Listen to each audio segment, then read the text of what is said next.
بسم اللہ الرحمن الرحیم۔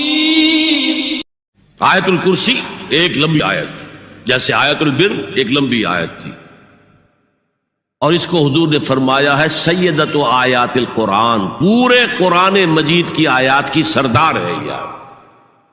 اور یہ شرک فی الصفات کے ضمن میں یہ شمشیر قاطع ہے، شمشیر برہان ہے۔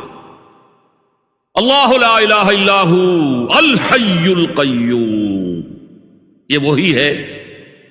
قل هو اللہ احد اللہ الصمد الحی، اللہ زندہ ہے، لیکن اس کی زندگی کو اپنی زندگی پر قیاس نہ کرنا۔ تمہیں خوراک کی احتیاج ہے، اسے کوئی ضرورت نہیں۔ ما ارید منہم من رزق وما ارید ان یطعمون، مجھے کوئی احتیاج نہیں کہ مجھے کوئی رزق پہنچائیں، رزق دیں، مجھے کھلائیں، مجھے کوئی ضرورت نہیں۔ پھر تمہاری حیات نیند، اونگ، تھکان، ان تمام کمزوریوں کے ساتھ ہے۔ وہ الحی ہے، اپنی ذات میں خود زندہ ہے، حیات اس کی ذاتی ہے، کسی اور نے عطا نہیں کی ہے۔ ہماری تو مستعار ہے، عمر دراز مانگ کے لائے تھے، 4 دن 2 آرزو میں کٹ گئے، 2 انتظار میں۔ اور القیوم بقیہ پوری کائنات کے لیے وہی ہے، اس کو تھامے ہوئے ہے۔ لا تاخذہ سنۃ ولا نوم، الحی، حیات کامل، کہ اس کو نہ نیند آتی ہے نہ اونگ آتی ہے۔ لہ ما فی السماوات و ما فی الارض، آسمان اور زمین میں جو کچھ ہے اسی کی ملکیت ہے۔ تم کسٹوڈینز ہو، تم امین ہو، این امانت چند روزہ نزد ماست، در حقیقت مالک شے ہر شے خداست۔ یہاں تک کہ یہ میرا جسم بھی میرے پاس امانت ہے۔ میں کون ہوں؟ میری خودی، میری انا، میری روح جو پوزیس کرتی ہے اس بدن کو، لیکن یہ پوزیشن ملکیت کا نہیں ہے، امانت کا ہے۔ یہ امانت، یہ ہاتھ بھی امانت ہے، میری زبان بھی امانت ہے، میری آنکھیں بھی امانت ہے۔ من ذا الذی یشفع عندہ الا باذنہ، یہ یہاں پر انداز بڑا پرجلال۔ کون ہے وہ جو شفاعت کر سکے اس کے دربار میں مگر اس کے اذن سے؟ کسی کا ذاتی، کسی کا زور، کسی کا اختیار نہیں ہے کہ جس کی بنا پر وہ شفاعت کرے، ہاں اللہ کے اذن سے۔ اور دوسری جگہ پر آتا ہے جس کے لیے وہ چاہے گا اور جس کو اجازت دے گا، جیسے کہ آتا ہے اما یتساءلون میں، یوم یقوم الروح والملائکۃ صفا، اور ان میں سے کوئی بھی بات نہیں کر سکے گا، کلام نہیں کر سکے گا، لا یتکلمون الا من اذن لہ الرحمن، سوائے اس کے جسے رحمان اجازت دے، وقال صوابا، اور صحیح بات کرے گا، کوئی غلط بات نہیں کرے گا۔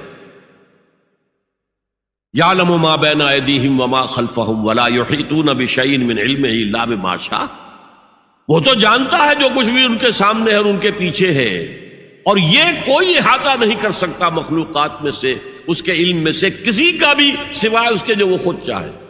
یہاں بڑے ہی لطیف انداز میں شفاعت باطلہ کے تصور کی نفی ہو گئی۔ دیکھیے، آپ کہیں جا کر کسی مجسٹریٹ سے سفارش کرتے ہیں تو کیا کہتے ہیں؟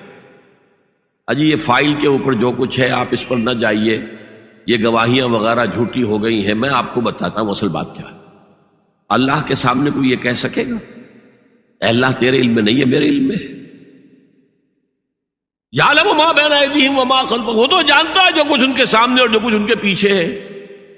ولا یحیطون بشیء من علمہ الا بما شاء، ولا یحیطون بشیء من علمہ الا بما شاء، اور ان میں سے کوئی بھی، جیسے کہ میں ابھی بتا چکا ہوں، بریلوی مکتب فکر بھی کہہ رہا ہے کہ اللہ کا دیا ہوا علم ہے، محمد رسول اللہ کا جتنا ہے، لا محدود نہیں ہے، محدود ہے، قدیم نہیں ہے، حادث ہے۔ تو جتنا اللہ چاہتا ہے، جس کے لیے جتنا چاہتا ہے، لیکن اس کے علم میں سے احاطہ نہیں کر سکتا کوئی مگر جو وہ چاہے۔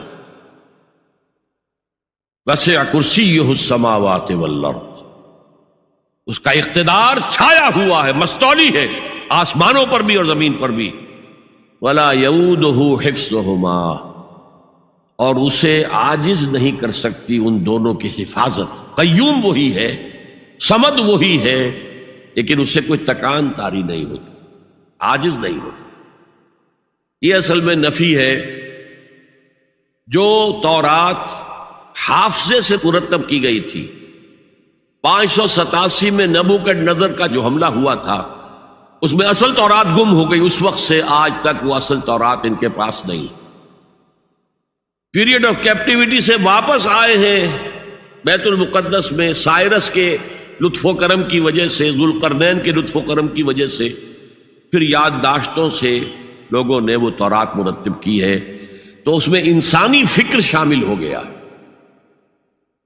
لہذا وہاں یہ لکھا ہے اللہ نے 6 دنوں میں آسمان اور زمین پیدا کیے اور 7ویں دن آرام کیا، یعنی کوئی تکان لائق ہو گئی.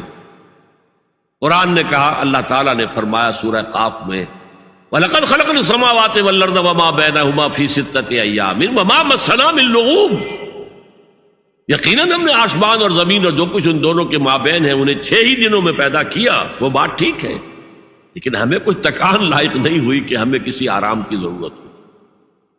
لا یعودہ حفظہما وہو العلی العظیم. العلی وہی ہے سب سے بلند و بالا. لتکون کلمۃ اللہ ہی العلیٰ، تاکہ اللہ کا کلمہ سب سے سربلند ہو جائے، اور وہی عظیم ہے، عظمت والا.